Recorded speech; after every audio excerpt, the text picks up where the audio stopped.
Aku dilahirkan dan dibesarkan di Lakbok, di tanah yang pertama kali mengajarkanku mengenal hidup. Mataku tumbuh bersama hamparan sawah yang subur, bersama angin pagi dan peluh para petani yang tabah. Aku belajar tentang harapan, dari benih yang dititipkan pada tanah, dari langkah-langkah sunyi yang menyimpan doa di balik lelah.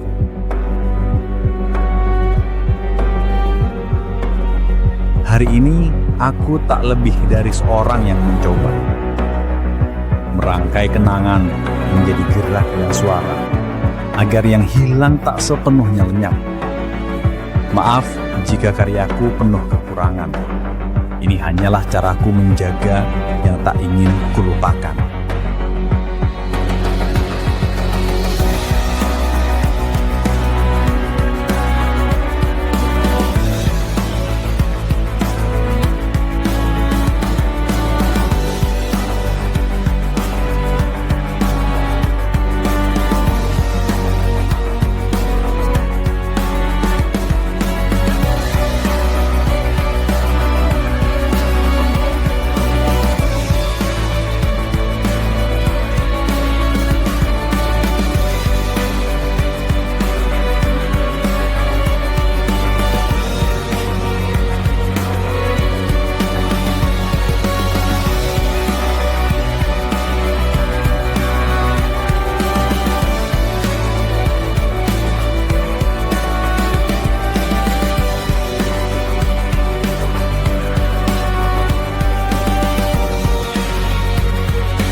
Alif Lam Mim, Dzalikal kitabu la raiba fihi.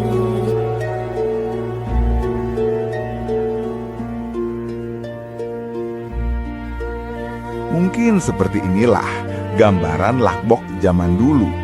Subuh datang pelan, embun di pucuk padi, suara ayam dan azan berpadu dalam keheningan yang belum terjamah zaman.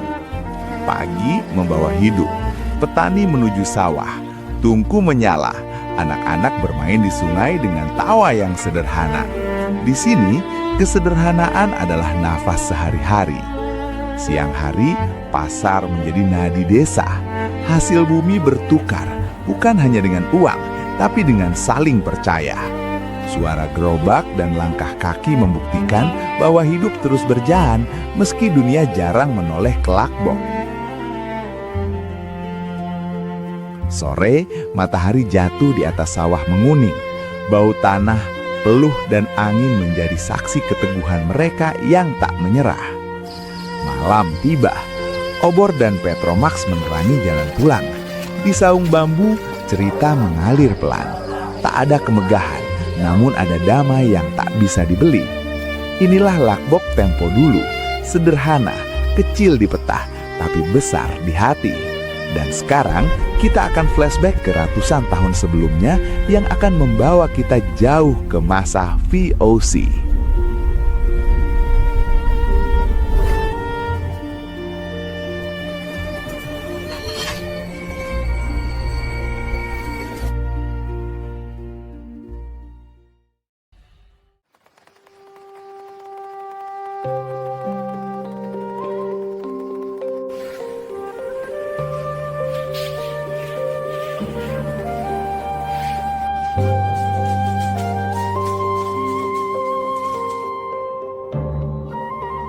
Hoe konden jullie zo incompetent zijn? De regering zal alles overnemen omdat jullie gefaald hebben. Het spijt me, we hebben gefaald. We kunnen niets doen om het te stoppen.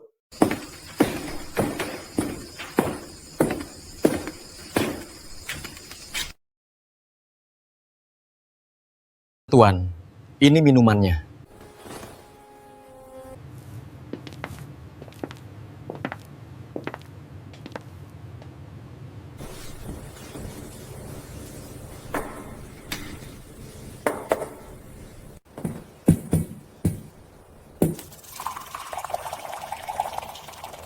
Boro-boro nawarin kerjaan, Mon. VOC-nya aja udah mau bangkrut. Tanya si Tompel kalau gak percaya. Bener kata si Calung. Korupsilah penyebabnya. Gue aja kena PHK, lu malah ngelamar. Kayaknya mereka terinspirasi oleh demang-demang kita deh.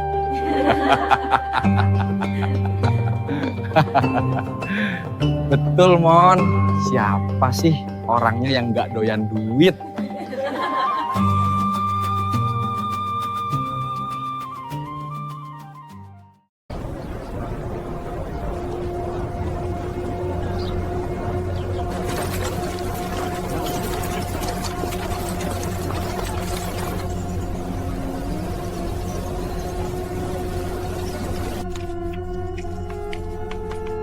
VOC telah bangkrut.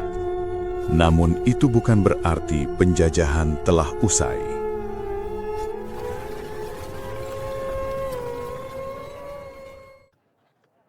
Pihak kerajaan Belanda akan mengambil alih semuanya. Kalau begitu, saya tidak dapat pesangonnya ya, Pak. Saya sudah menyerahkan semua tanggung jawab kepada si Tompel. Apakah dia tidak memberikannya kepadamu? Pantas saja dia tidak terlihat sejak kemarin. Tompel!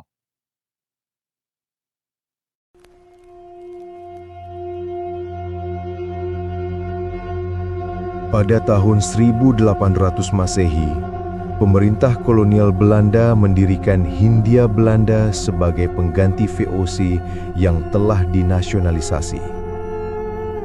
Beberapa tahun kemudian, tepatnya pada 1808 Masehi, dibentuklah Karesidenan Parahyangan yang meliputi wilayah Cianjur, Bandung, Sumedang, Limbangan, dan Sukapura.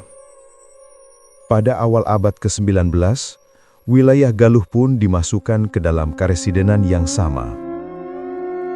Pada masa itu, Kawasen belum menjadi bagian dari Kabupaten Galuh, kini Ciamis. Kawasan tersebut masih berada di bawah Kabupaten Sukapura yang kemudian berganti nama menjadi Tasikmalaya pada tahun 1913 Masehi. Catatan kolonial seperti Kabupaten Majah Hinderstein 1842 menunjukkan perubahan administratif yang terus berlangsung di wilayah Priangan.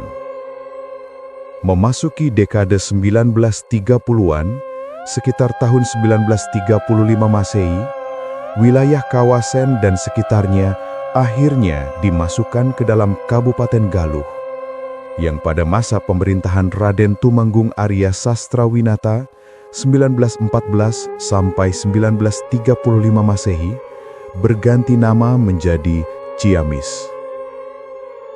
Jejak sejarah mengenai perubahan wilayah tersebut dapat ditemukan dalam Babat Lakbok yang mencatat pembukaan hutan serta rawa-rawa Lakbok untuk dijadikan lahan pertanian dan pemukiman. Proses pembukaan lahan inilah yang kemudian mendorong arus perpindahan penduduk dari berbagai daerah di Jawa menuju Lakbok untuk mencari kehidupan dan kesempatan baru.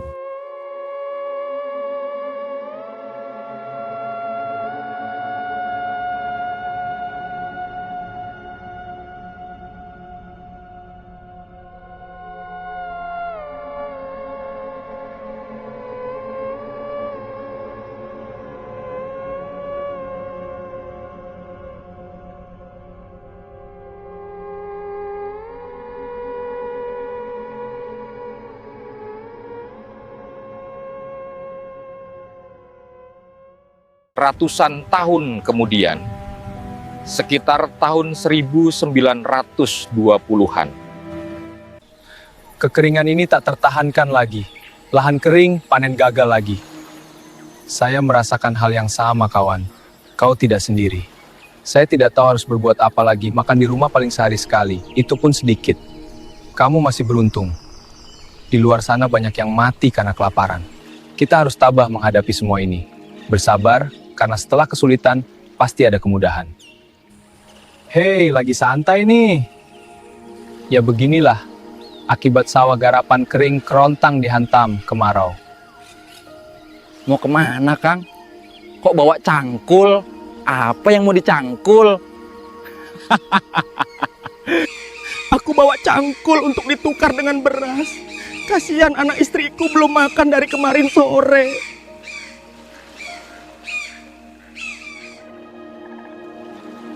Kamu tak perlu menukarnya dengan beras. Di rumahku masih ada stok gabah. Kamu bisa mengambilnya secukupnya. Terima kasih kawan. Aku akan menggantinya setelah sawah kembali panen. Walau aku tak tahu kapan. Sampurasun!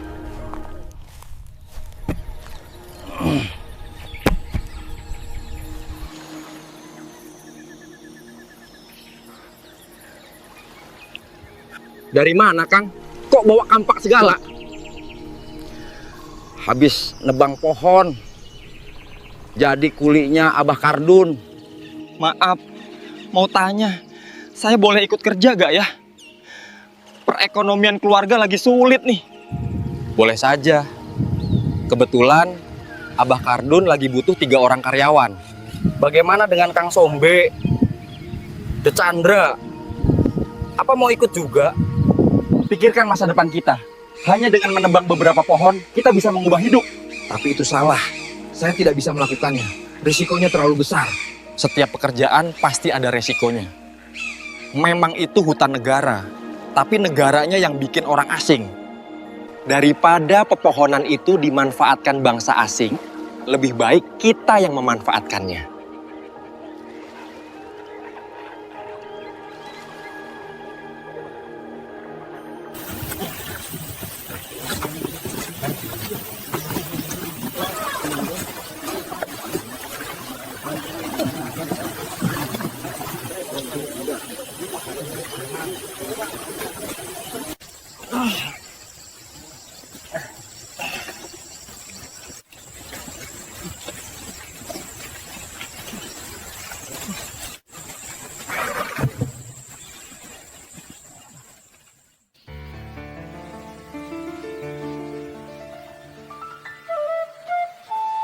Silakan, barangkali ada yang mau disampaikan?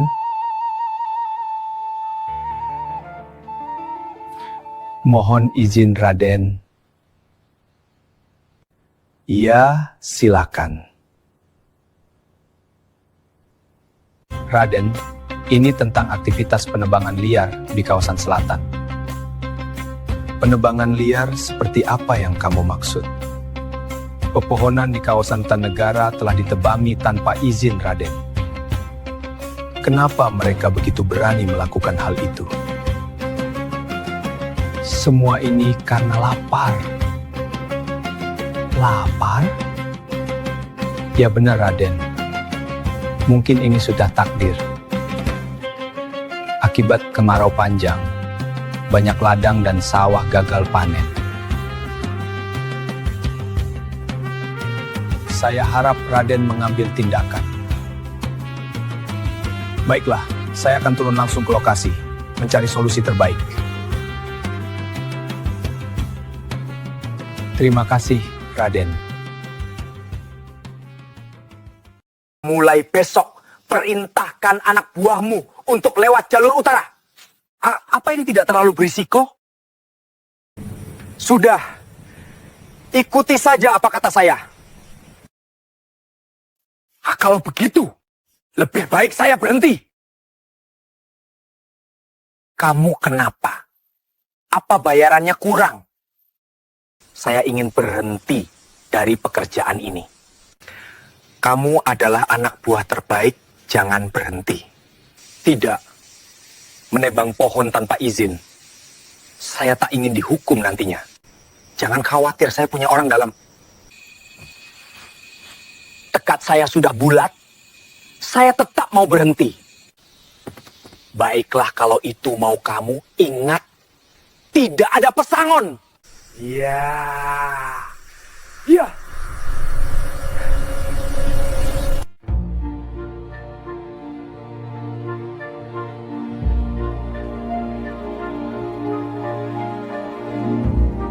Nasib jadi kuli, walaupun capek harus tetap dijalani.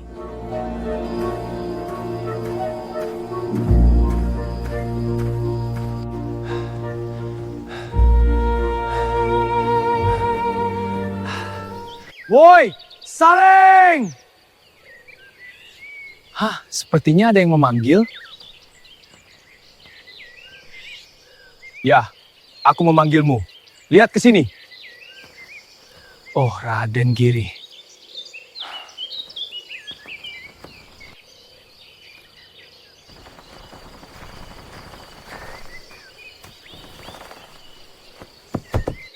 Apa kau masih bekerja pada Abah Kardun? Iya, masih. Ini saya lagi bawa barang punya dia. Mulai sekarang kamu berhenti saja. Dan besok memulai ikut saya. Apakah ada pekerjaan untuk saya, Raden? Kamu ikut saya mengawal rombongan Bupati, menyambut kedatangan beliau, dan mempersiapkan semua keperluan.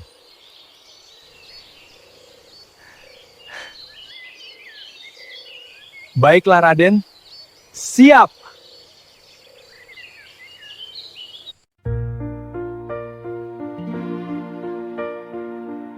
Tahun 1926, laporan masuk ke dalam Raden Adipati Arya Wiratanuningrat, Bupati Sukapura saat itu. Isinya, pohon-pohon di kawasan hutan Lakbok ditebang secara ilegal oleh warga, padahal wilayah itu termasuk hutan negara. Kabar itu mengundang perhatian sang bupati. Ia turun langsung ke desa Mangunjaya, mengumpulkan rakyat sekitar, dan mendengarkan alasan mereka. Kebanyakan hanya ingin bertahan hidup, membuka lahan agar bisa menanam padi di tengah sulitnya masa kolonial. Saya akan mengupayakan pembukaan lahan untuk pemukiman dan pertanian. Langkah bijak sang bupati disambut hangat. Warga yang awalnya takut dihukum, kini beramai-ramai mengajukan izin resmi untuk mengelola tanah negara. Kabar tentang tanah subur di Lakbok segera menyebar ke berbagai daerah. Dari Cilacap, Kebumen, Banyumas, hingga pesisir Jawa Tengah, orang-orang datang membawa keluarga dan harapan. Mereka membuka lahan, mendirikan gubuk, dan menanam padi di tanah yang dulunya rawa. Lakbok pun berubah menjadi tempat percampuran budaya. Sunda dan Jawa hidup berdampingan, menciptakan warna baru dalam kehidupan masyarakat. Dari tanah berlumpur dan hutan lebat, lahirlah harapan, kerja keras, dan kisah panjang perjuangan manusia menyambung hidup di selatan Priangan.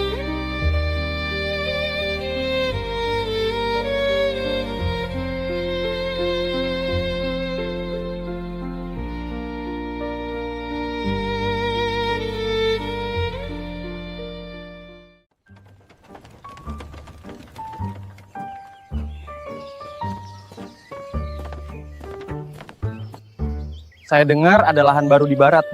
Bagaimana kalau kita pindah ke sana? Mungkin ini awal yang lebih baik. Kita harus siap. Hati-hati, hidup di barat itu berat. Tempat itu juga angker. Jangan gegabah. Jangan percaya. Kamu anak kemarin sore tahu apa? Yang penting niat kita baik, pasti ada jalan. Diam! Tapi apa salahnya kalau kita mencoba peruntungan di sana? Malu dilihat orang. Kalian sudah dewasa, kenapa seperti anak kecil? Ini soal harga diri. Apa yang kalian perbuat itu konyol. Ayo berhenti.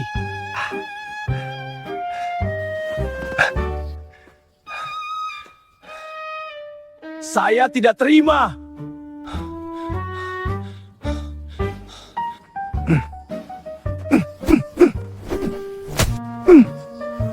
Kalau kalian tidak berhenti, akan saya laporkan kepada Mbah Marjo. Saya sudah biasa saja. Kenapa dia membantingku? Kamu Jirut, seharusnya jadi contoh bagi yang lebih muda. Dan kamu Dani, seharusnya lebih menghargai orang yang lebih tua. Saya minta maaf. Saya juga minta maaf.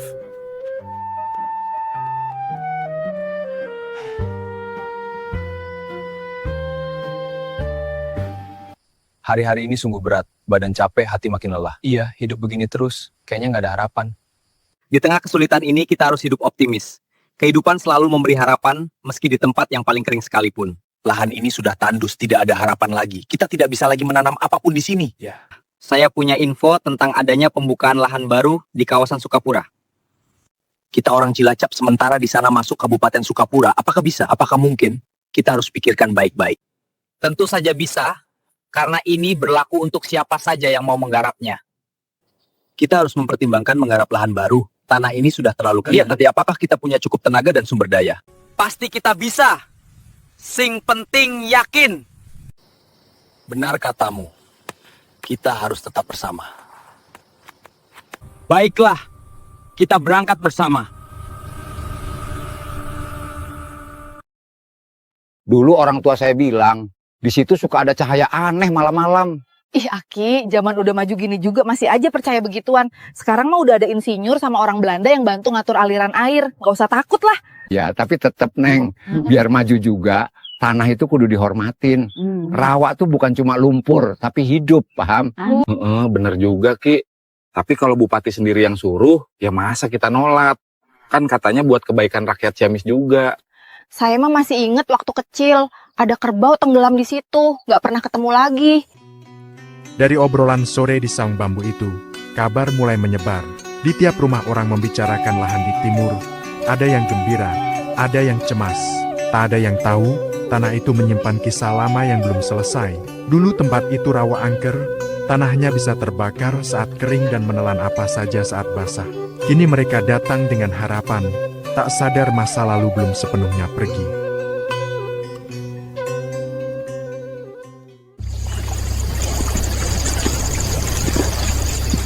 Masih rawa semua ya? Iya. Tapi ini tempatnya. Pelan-pelan aja.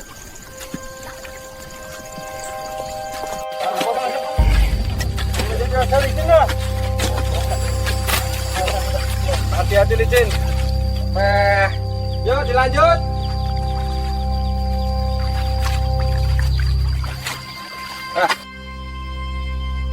Ini akan menjadi ladang kita.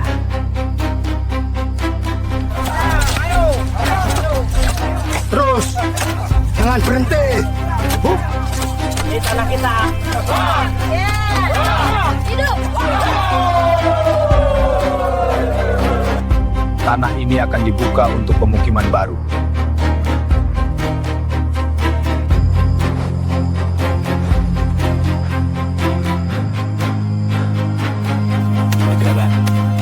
Ini tanah baru untuk kita. Bersihkan dengan hati-hati.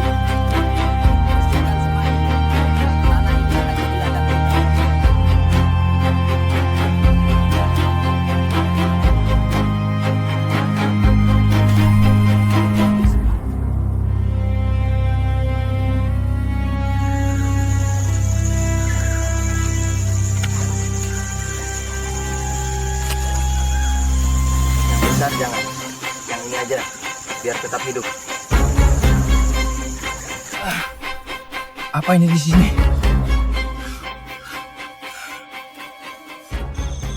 Udah kelihatan di sini.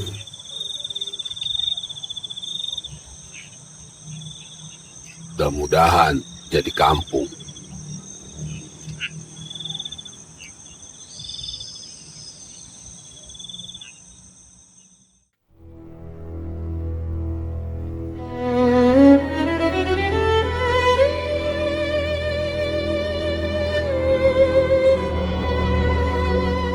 Setelah dibukanya lahan Lakbok, para petani tidak langsung hidup enak. Tanah yang mereka garap ternyata tak mudah dijinakan. Musim hujan datang dan banjir menjadi pemandangan yang akrab setiap tahun. Ketika hujan turun berhari-hari, air menggenangi jalan, mengalir ke kebun, bahkan menutup batas-batas tanah. Petani hanya bisa menatap sawah yang hilang di bawah air. Mereka menanam, tapi hasilnya jarang bisa dinikmati. Segalanya hanyut sebelum sempat dipanen. Dari kenyataan pahit itulah, muncul sebuah ungkapan dalam bahasa Sunda, melak tekalebok, yang berarti menanam tapi tak memakan hasilnya. Ungkapan itu hidup di tengah masyarakat Lakbok. Melak deui, tapi teu aya hasilna. Setiap tahun mereka menanam kembali. Setiap kali banjir surut, mereka turun lagi ke sawah. mencangkul lumpur yang belum kering, menanam benih dengan harapan baru. Bagi mereka, menyerah bukan pilihan. Mereka tahu, di balik air yang menenggelamkan itu, tersimpan kesuburan yang akan memberi kehidupan. Waktu berjalan. Mereka mulai belajar mengatur jalannya air. Parit-parit digali dengan alat seadanya, saluran irigasi dibangun dengan kerja bersama. Rawa yang dulu menelan hasil panen, perlahan berubah menjadi sawah yang memberi kehidupan. Namun nama Lakbok tidak pernah berubah. Nama itu dipertahankan sebagai penanda perjuangan, bahwa setiap bulir padi yang tumbuh di tanah ini lahir dari keringat dan kesabaran yang panjang. Kini, ketika banjir datang, warga tak lagi panik. Mereka mengingat cerita lama tentang masa ketika banjir bukan sekedar air yang datang, melainkan ujian yang membentuk keteguhan hati manusia Lakbok. Lakbok bukan sekedar nama di peta. Ia adalah kisah manusia yang belajar hidup bersama alam. Lakbok, tanah yang menelan hasil, tapi menumbuhkan keteguhan manusia di dalamnya.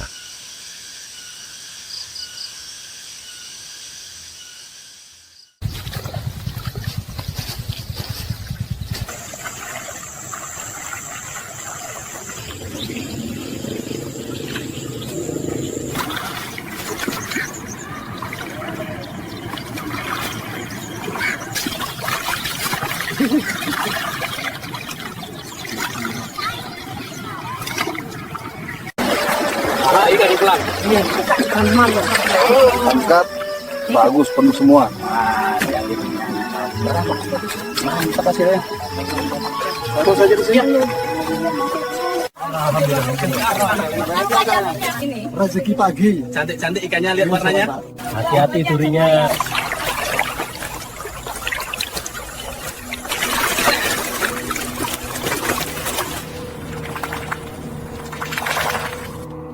Lihat aku dapat ikan mujair. Wow, kita menang banyak hari ini. Ayo semangat, Rick. Yan. Ayo tangkap lagi, tangkap sebanyak-banyaknya. Tapi ingat mitos di sini gimana? Aku gak mau kayak orang Banjarsari itu. Alah, itu cuma mitos. Siapa tahu itu cuma kebetulan aja. Lagian orangnya kan udah mati. Emang kamu tahu penyebabnya gara-gara makhluk halus? Terserah kamu mau bilang apa. Saya mau pulang saja. Kok Yana pulang sih? Dia mungkin ketakutan. Udahlah, nanti kita bagi dua.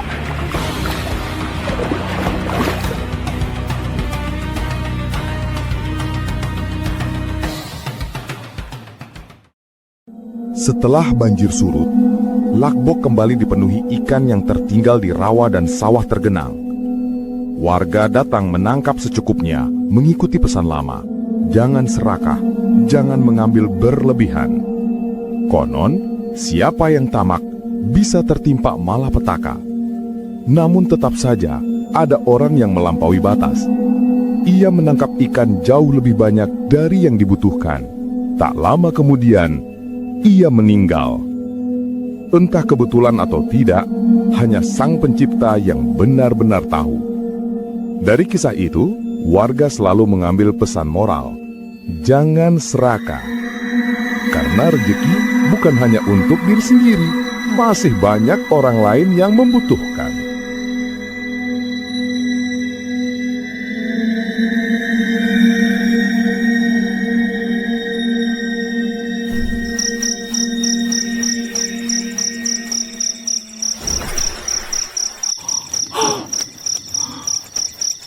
Ternyata cuma ular kadut.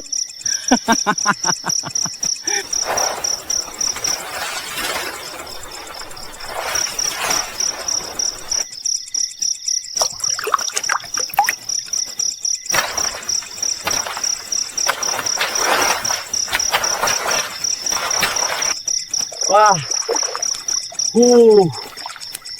Subuh ini aku bisa dapat banyak nih.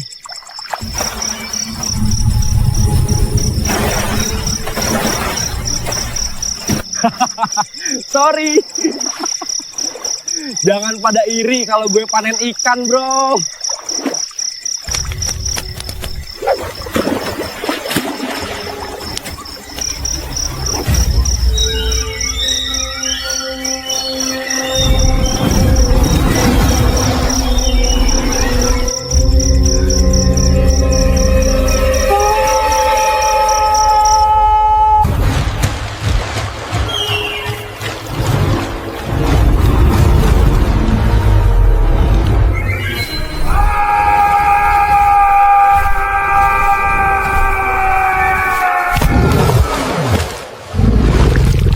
Tidak. Ternyata hanya mimpi.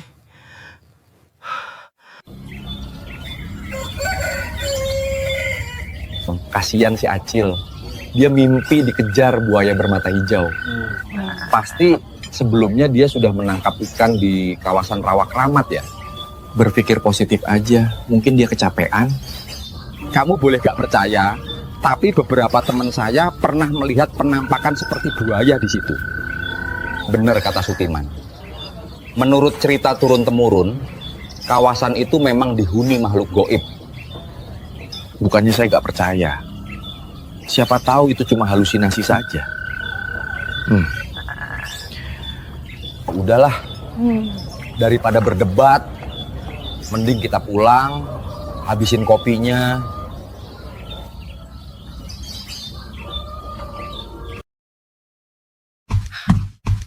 Kerbau Pak Haji hilang satu. Pasti aku kena marah kalau kayak gini. Jangan-jangan kerbaunya ke rawa keramat itu. Mumpung hari belum gelap. Ayo kita cari.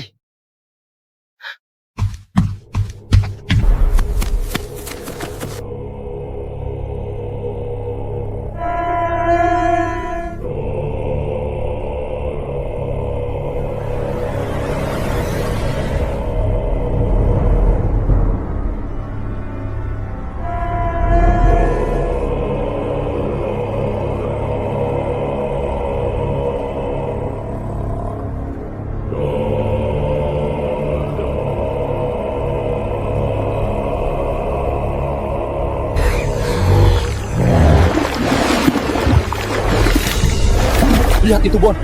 Kerbaunya di situ. Ayo kita dekati.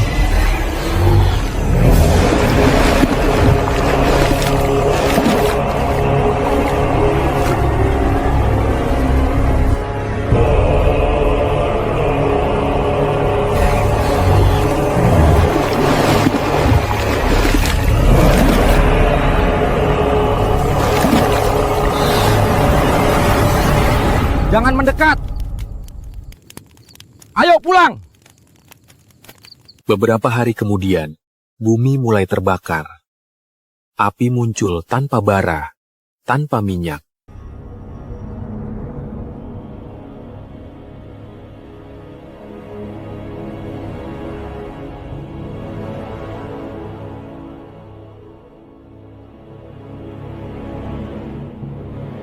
Kemarau begini biasa di sini. Sawah memang selalu kering. Tapi asap ini bukan biasa. Jangan diinjak. Tanah memendam bara api di dalamnya.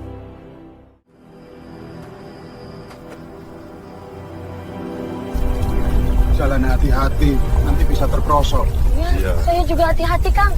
Menurutmu kenapa ini terjadi? Saya tidak tahu. Orang tua Lakbok percaya tanah punya penunggu. Malam itu benar-benar mencekam. Jangan sebut namanya.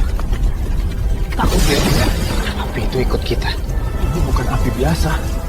Api berpindah seolah mengikuti langkah manusia. Bagi mereka, api ini dikendalikan sesuatu yang hidup. Kamu melihat ini semua? Ya, aku melihatnya. Api membakar tanah ini. Penunggu tempat ini murka karena kita tidak memberi sesaji. Tidak, ini sudah sewajarnya karena tanah ini tanah gambut. Atas dasar apa kau berpendapat seperti itu? Atas dasar ilmu yang saya pelajari. Lancang kau!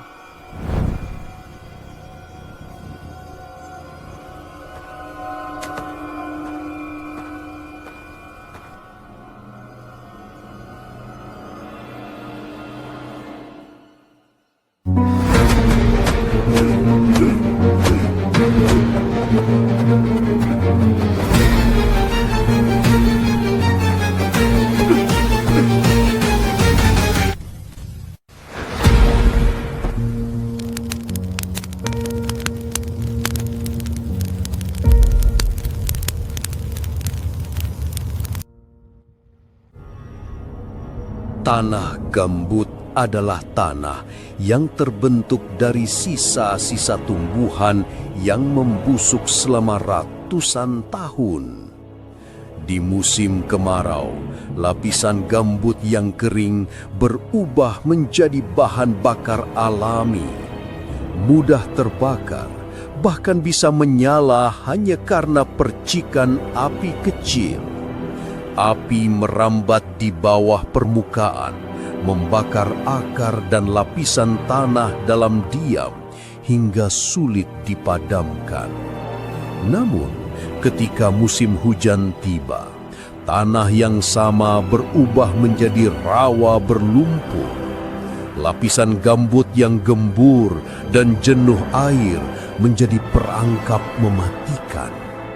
Apapun yang melangkah di atasnya, manusia, hewan, atau benda berat bisa perlahan tenggelam, seolah ditelan oleh bumi itu sendiri.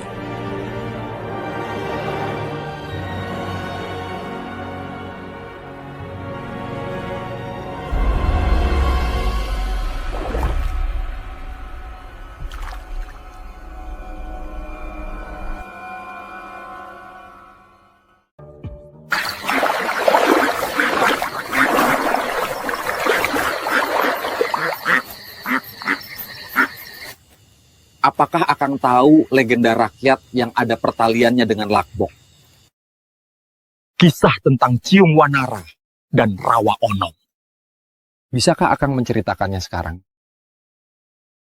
Dimulai dari Ciung Wanara. Terdapat beberapa versi, namun aku akan menceritakan salah satunya untukmu. Jadi begini. Di tanah Ciamis, Jawa Barat, ada satu nama yang menyimpan gema masa lalu, Lakbok. Dalam bahasa Sunda kuno, Lakbok berarti harimau yang sangat besar. Lambang kekuatan, penjaga alam, dan misteri leluhur.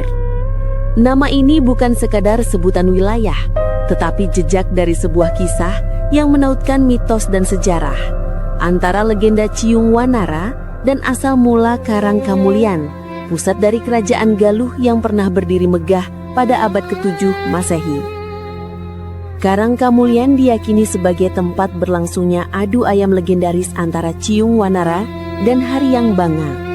Pertarungan itu bukan sekadar permainan, tetapi menjadi titik balik kekuasaan di tanah Galuh. Kemenangan Ciung Wanara menandai lahirnya Raja Baru, dan dari sinilah wilayah ini menjadi jantung pemerintahan Galuh. Sebelum peristiwa itu, Prabu Adimulya Permanadikusuma, Raja Galuh, memilih turun tahta dan menjadi pertapa dengan nama Pandita Ajar Sukaresi. Namun, penggantinya, Prabu Bondan Sarati merasa terancam oleh kesaktian sang pertapa. Ia mengutus prajurit untuk membunuhnya, tetapi usaha itu gagal. Dewi Naganingrum, yang istri sang pertapa yang sedang mengandung, diasingkan ke hutan. Dalam beberapa versi tutur rakyat, saat prajurit mengejar mereka, Pandita Ajar Sukaresi berubah menjadi seekor harimau raksasa bernama Lakbok. Dengan auman yang mengguncang bumi, ia menakuti prajurit hingga melarikan diri ke arah timur. Sejak saat itu, kawasan rawa dan hutan di sebelah timur Galuh dikenal dengan nama Lakbok, tanah tempat sang harimau besar menghilang. Secara arkeologis, Karang Kamulian merupakan situs peninggalan kerajaan Galuh yang berdiri antara tahun 612 hingga 702 Masehi. Di lokasi ini ditemukan batu bertulis, arca, dan struktur batu persegi yang diyakini sebagai bagian dari istana serta tempat suci kerajaan. Mitos tentang Lakbok kemungkinan lahir sebagai metafora spiritual. Harimau besar sebagai penjaga tanah dan simbol kekuatan alam yang melindungi pusat kekuasaan Galuh. Hingga kini, masyarakat di sekitar Ciamis masih menyebut daerah rawa di selatan dengan nama Lakbok. Sebuah nama yang bukan hanya penanda geografis, tetapi juga pengingat akan kisah lama tentang raja yang menjadi pertapa, pertapa yang menjadi harimau, dan harimau yang menjadi legenda. Lari! Itu harimau! Cepat! Lari! Lari! Cepat! Harimau itu masih di sana! Kita harus pergi dari sini!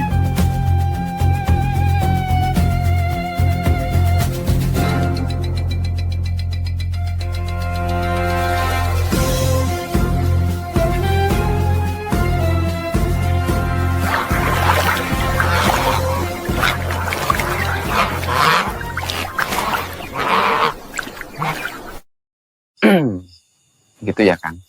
Sekarang ceritakan tentang rawa atau bangsa Onom. Baiklah. Seperti ini ceritanya.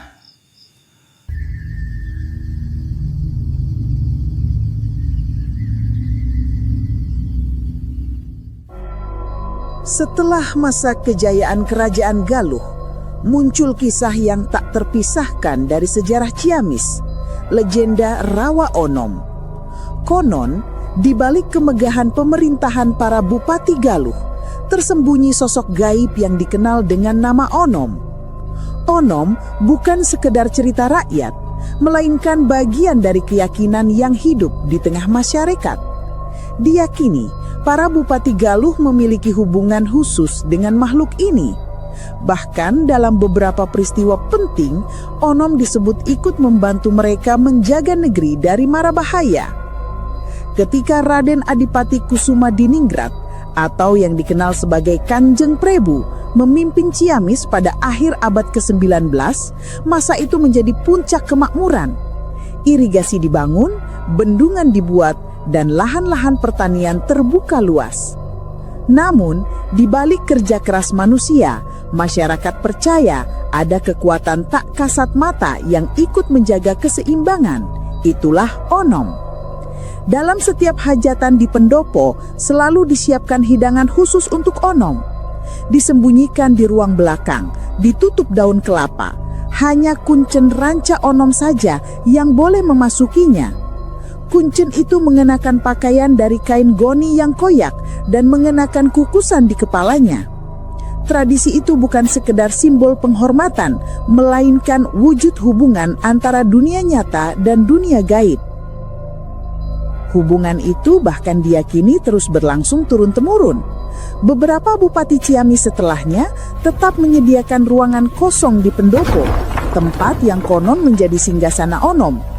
Bahkan ketika pemberontakan mengguncang Ciamis pada tahun 1926, masyarakat percaya Onom ikut melindungi bupati dari serangan. Diceritakan saat pasukan pemberontak mengepung, mereka melihat ratusan prajurit gaib berdiri di belakang sang bupati, padahal ia sendirian. Bagi sebagian masyarakat, Onom bukan sekedar legenda. Ia adalah penjaga, pelindung, dan simbol kekuatan magis Ciamis. Hingga tahun 1970-an, dalam acara resmi pemerintahan, masih ada upacara pemanggilan Onom. Kemunculannya sering ditandai oleh seekor kuda tanpa penunggang. Tubuhnya basah oleh keringat, napasnya berat, seolah menanggung beban dunia. Itulah pertanda bahwa Ratu Onom telah hadir. Kini, kepercayaan itu mulai pudar. Namun di Pulau Majeti, tempat yang diyakini sebagai pusat kerajaan Onom, sisa-sisa keyakinan itu masih terasa. Tempat itu dikeramatkan. Siapapun yang datang ke sana tak boleh berkata sompral. Menurut cerita turun-temurun, Onom berasal dari bala tentara kerajaan Medang yang kalah oleh pasukan kerajaan Galuh. Raja Medang, Prabu Selangkuning Sulaiman Anom bersama para pengikutnya memilih menghilang Tilem di Pulau Majeti. Sejak saat itulah mereka disebut sebagai bangsa lelembut penjaga tanah Ciamis. Waktu berlalu dan nama Rawa Onom tetap hidup dalam ingatan masyarakat. Ia menjadi penanda antara sejarah, kepercayaan, dan alam gaib yang membentuk jati diri Ciamis. Sebuah legenda yang terus bernafas di antara kabut, di tepian rawa yang sunyi, menyimpan kisah bahwa tak semua penjaga datang dari dunia manusia.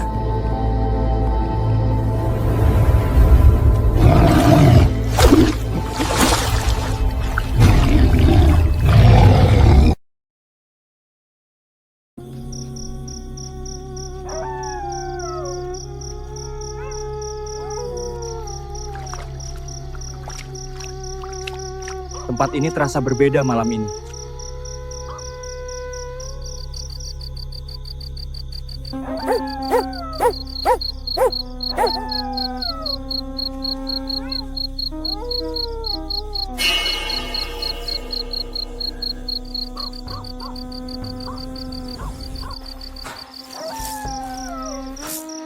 Airnya tenang sekali.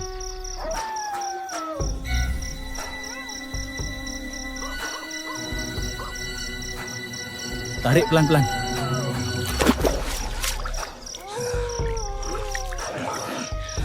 Berat sekali.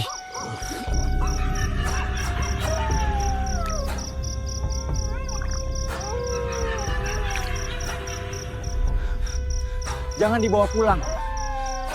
Itu bukan makhluk biasa.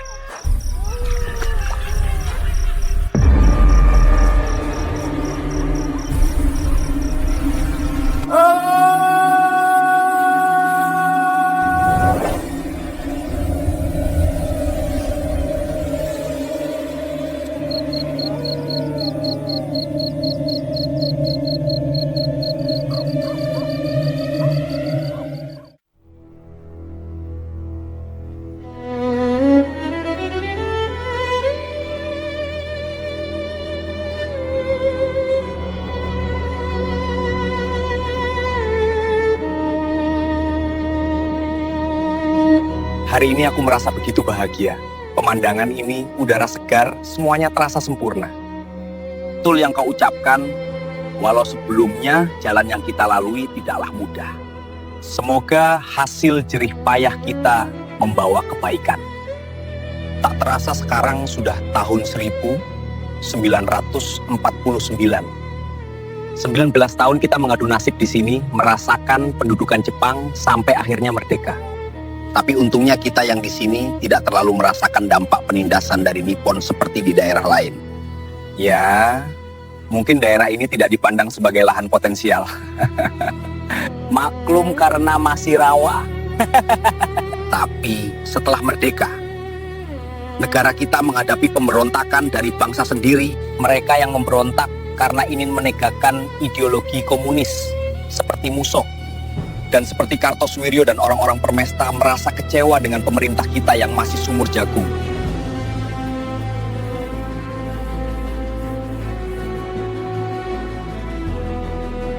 Kalian jangan lupa, Belanda belum merelakan bangsa kita untuk merdeka.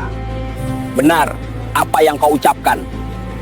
Yang paling disayangkan, kenapa bangsa kita ada yang malah mendukungnya.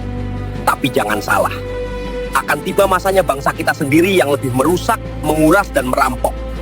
Jadi kapan kita benar-benar merdeka?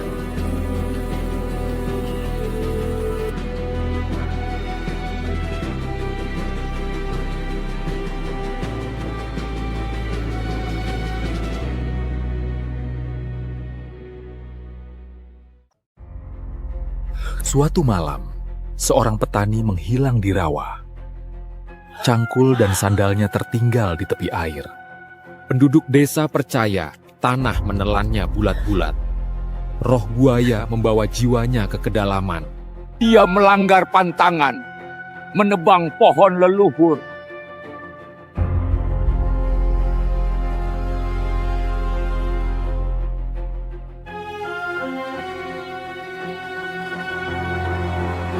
Mereka berdoa kepada bayangan, kepada bisikan angin, kepada ingatan akan ketakutan. Ya Tuhan, berilah kami hujan. Lindungilah desa kami dari kekeringan ini. Terimalah persembahan kami. Wahai Karuhun, tampillah. Lindungi lembur kami ti bencana. tanah ini tidak seperti tanah biasa. Dari dulu nenek moyang bilang, di bawahnya ada roh yang tidur. Kalau roh itu bangun, apakah semua ini akan terbakar? Kita harus memberi sesaji malam ini. Hanya itu yang bisa menenangkan mereka. Maka doa dan sesaji jadi jalan penebusnya. Campur doa tiang langit jeung penghormatan kakaruhun, supaya bumi henteu ngamuk. Setiap bunga jatuh diangkat pesan untuk arwah yang berdiam di bawah permukaan. Kami numpang lewat, Mbah. Semoga selamat dan berkah selalu. Mereka tidak menolak pembangunan, hanya ingin menenangkan yang tak terlihat.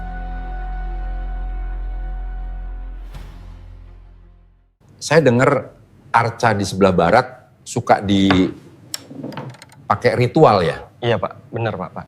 Saya khawatir jika ini dibiarkan akan menimbulkan kemusyrikan Pak.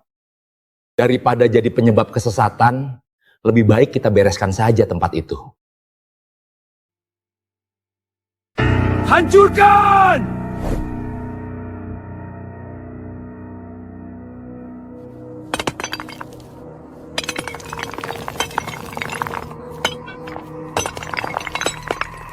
Hancurkan! Jatuh!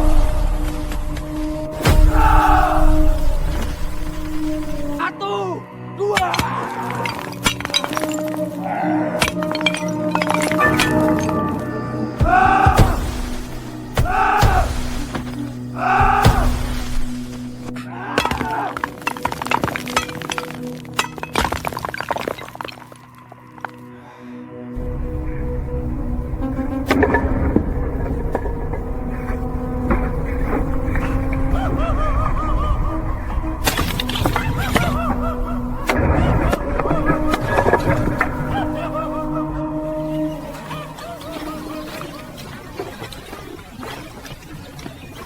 Hati-hati. Kumpulkan yang kecil juga.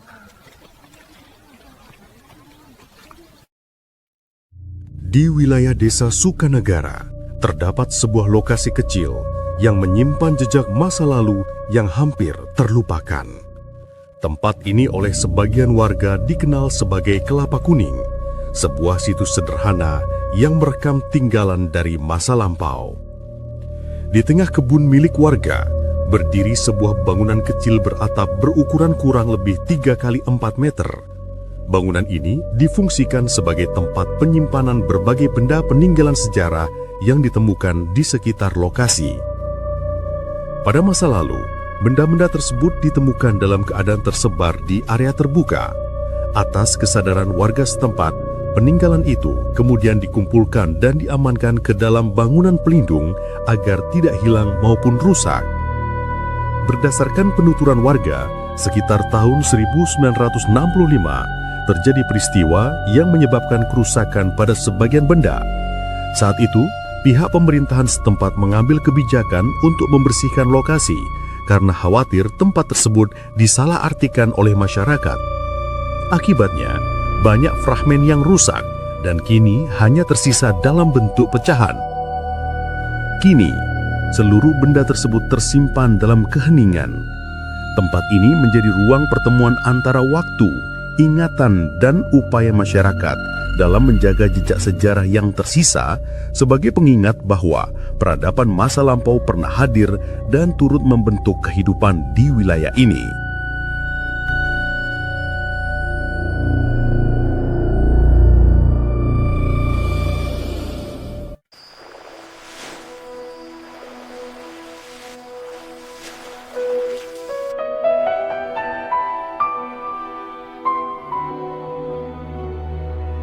Kerja keras bertahun-tahun, hilang dalam semalam.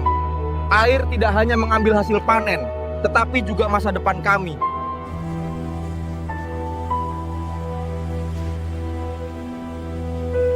Air bisa jadi sahabat, bisa juga memupus harapan petani.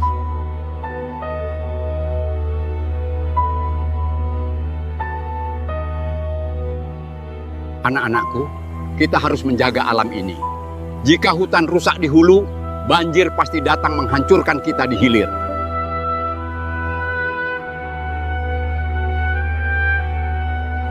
Saya bingung harus mengadu kepada siapa tentang sawah yang banjir ini.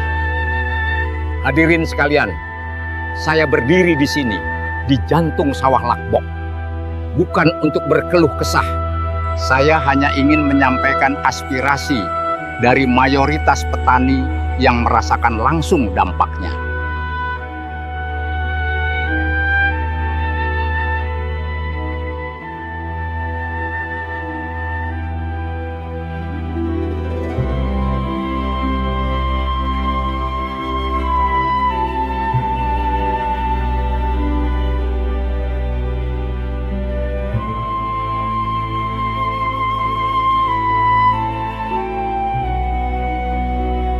Tolong kami. Ribuan keluarga pupus harapannya karena hasil dari perjuangannya tidak membuahkan hasil.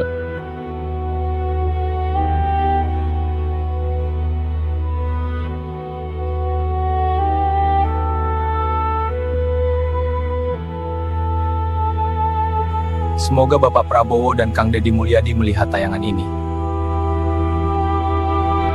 Walau kecil kemungkinannya.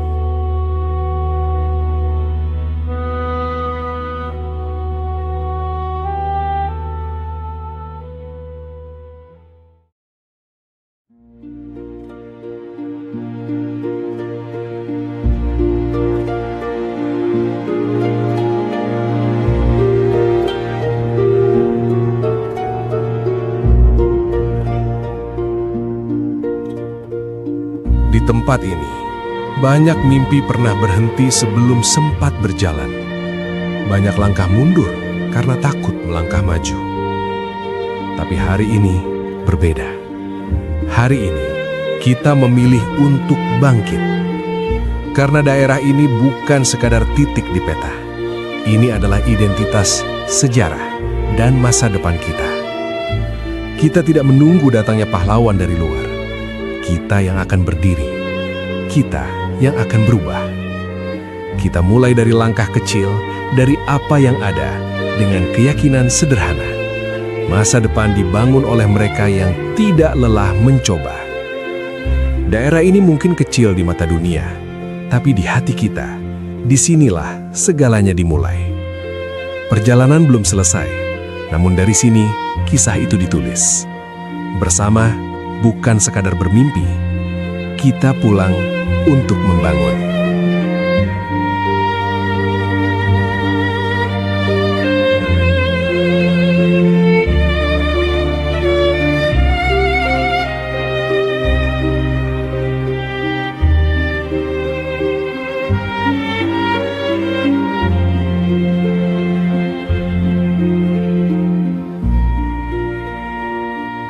Kita pernah ragu, kita pernah berhenti, kita pernah merasa tidak dilihat. Tapi setiap perjalanan besar selalu dimulai dari keputusan sederhana, tidak menyerah lagi. Kita adalah generasi yang memilih untuk tinggal, untuk kembali, atau setidaknya untuk peduli. Karena mencintai daerah ini bukan soal tinggal di sini, tapi bagaimana hati kita tidak pernah pergi darinya. Mulai hari ini, kita bukan hanya saksi sejarah, kita adalah penulisnya. Tidak perlu sempurna, tidak harus langsung berhasil. Yang penting, berani mencoba. Dan kelak, ketika orang bertanya, apa yang membuat daerah itu maju? Kita akan menjawab, kebersamaan, tekad, dan keyakinan bahwa kita bisa. Maka, izinkan langkah ini menjadi awal. Bukan akhir dari cerita, tapi awal dari perubahan. Untuk daerah yang kita cintai, untuk masa depan yang kita pilih. Terima kasih kepada semua yang tidak pernah berhenti percaya. Perjalanan kita baru saja dimulai. Kita pulang, kita bangun, kita menang bersama.